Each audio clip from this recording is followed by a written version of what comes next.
आज हम पढ़ेंगे irrational number. So what is irrational number? An irrational number is a real number that can not be express as a ratio of integers. यानी irrational number एक ऐसा real number है जिसे हम integers के रेशो के फॉर्म में express नहीं कर सकते। फॉर एग्जाम्पल √2, हम √2 को इंटीजर्स के रेशो के फॉर्म में एक्सप्रेस नहीं कर सकते। इसी को ही हम दूसरे वर्ड्स में देख लेते हैं।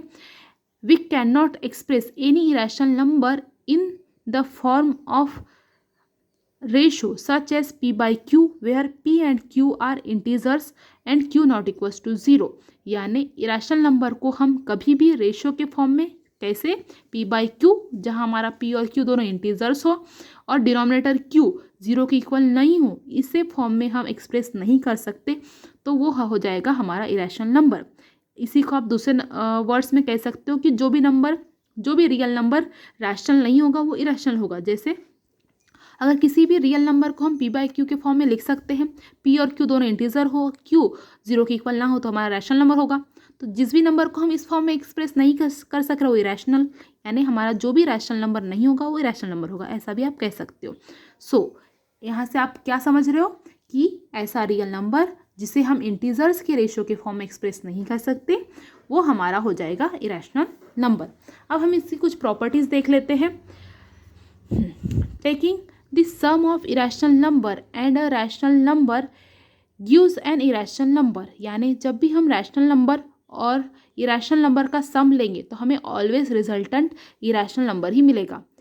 Multiply an irrational number with any non zero rational number gives an irrational number. यानी जब भी हम किसी इरेशनल नंबर को नॉन जीरो रैशनल नंबर से मल्टीप्लाई करेंगे तो हमें रिजल्टेंट इरेशनल नंबर ही मिलेगा। जैसे ये देख लेते हैं, √2 हमारा इरेशनल नंबर है, 2 हमारा रैशनल नंबर है। अगर इन दोनों को ऐड करेंगे तो 2 + √2 ऑलवेज एक इरेशनल नंबर ही होगा।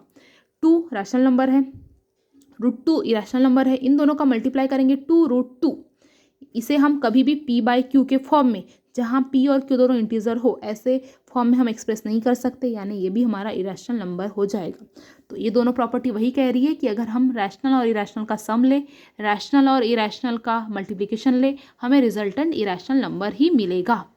थर्ड प्रॉपर्टी है, an irrational number is non repeating and non terminating as a decimal part, never in end never repeat itself. That is, इसका कहना है कि इरेशनल नंबर डेसिमल के बाद ना ही टर्मिनेट होगा और ना ही वो रिपीट करेगा। जैसे ये पाई की वैल्यू है 3.14159 एंड सो ऑन, तो ये वैल्यू रिपीट नहीं हो रही है। जैसे ये 5 के बाद 9, 2, 6 एक पैटर्न फॉलो नहीं कर रहा है, अलग अलग नंबर आ रहे, 3 4 4 4 ऐसे नंबर नहीं आ रहे, अलग अलग नंबर आ रहे हैं और टर्मिनेट भी नहीं हो रहा है।